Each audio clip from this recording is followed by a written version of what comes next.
Breaking news. Sai బొమ్మ నిర్వాహకుడు ఇమంది రవిని అటు ఎన్కౌంటర్ చేయాలన్నారు నిర్మాత సి కళ్యాణ్. కడుపు మంట బాధతో మాట్లాడుతున్నట్లు చెప్పారు. ఒకవేళ అదే జరిగితే ఇలాంటి పనులు చేయాలంటే మరొకరు భయపడతారని అన్నారు ఆయన.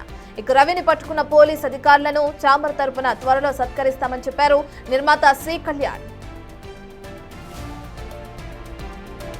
దుర్మార్గుల్ని శిక్ష పడేదాగా లేకపోతే ఇది అరెస్టులు కాదండి, ఎన్కౌంటర్లు చేయాలి.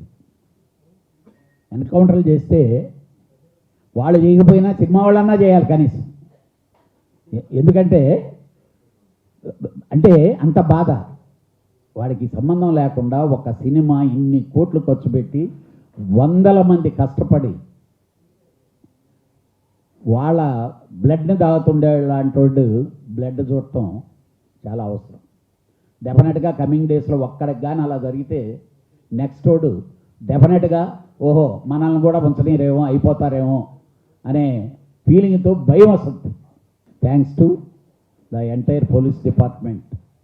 ఎందుకంటే వాళ్ళు చాలా కష్టపడి ఉంటారు వాడిని పట్టుకునేదానికి.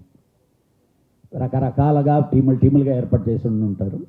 వాళ్ళకి మేము ఈరోజు మీ ద్వారా కృతజ్ఞతలు తెలియజేస్తున్నాం. త్వరలోనే వాళ్ళని ఒక డయాస్ మీదకి పిలిచి ఫిలిం ఇండస్ట్రీ తరఫున పెద్దగా ఫెసిలిటేట్ చేసి గౌరవించుకుంటాం. చాలామంది ఒకప్పుడు థియేటర్లో ఈ బటన్లు పెట్టుకొని లేకపోతే హ్యాట్లు కెమెరాలు పెట్టుకొని తీసేవాళ్ళు. పాపం చాలామంది థియేటర్ ఓనర్లు ఇప్పుడు కెమెరాలు పెట్టారు. ఎక్కడన్నా ఇది చేస్తుంటే వాళ్ళకి ఆటోమేటిక్గా ఇండికేషన్ వచ్చేలాగనో లేకపోతే అంటే ప్రయత్నాలు కరెక్ట్. మీరు అన్నది వాళ్ళు వీక్నెస్ ఇక్కడ చేస్తున్నారు. డెఫినెట్గా ఆర్గనైజేషన్ డెఫినెట్గా వాళ్ళని పిలిపిస్తుంది.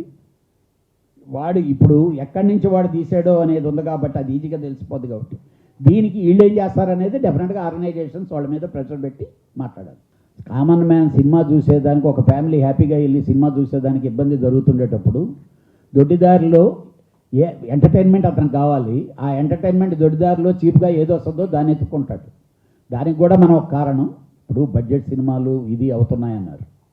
ఇప్పుడు ఏదో ప్రీమియర్లో లేకపోతే అలా ఉండాలి కాదు, ఫస్ట్ వీక్ అంతా ఇదే అని ప్రతి ఒక్కరికి ఉంటుంది ఒక పెద్ద హీరో సినిమా చూడాలని. డెఫినెట్గా అది ఇండస్ట్రీ సైడ్ నుంచి మేము చేస్తుండే తప్పు. డెఫినెట్గా అందరూ కూర్చొని మాట్లాడుకుని దాన్ని సర్దిద్దుకోవాల్సిన అవసరం.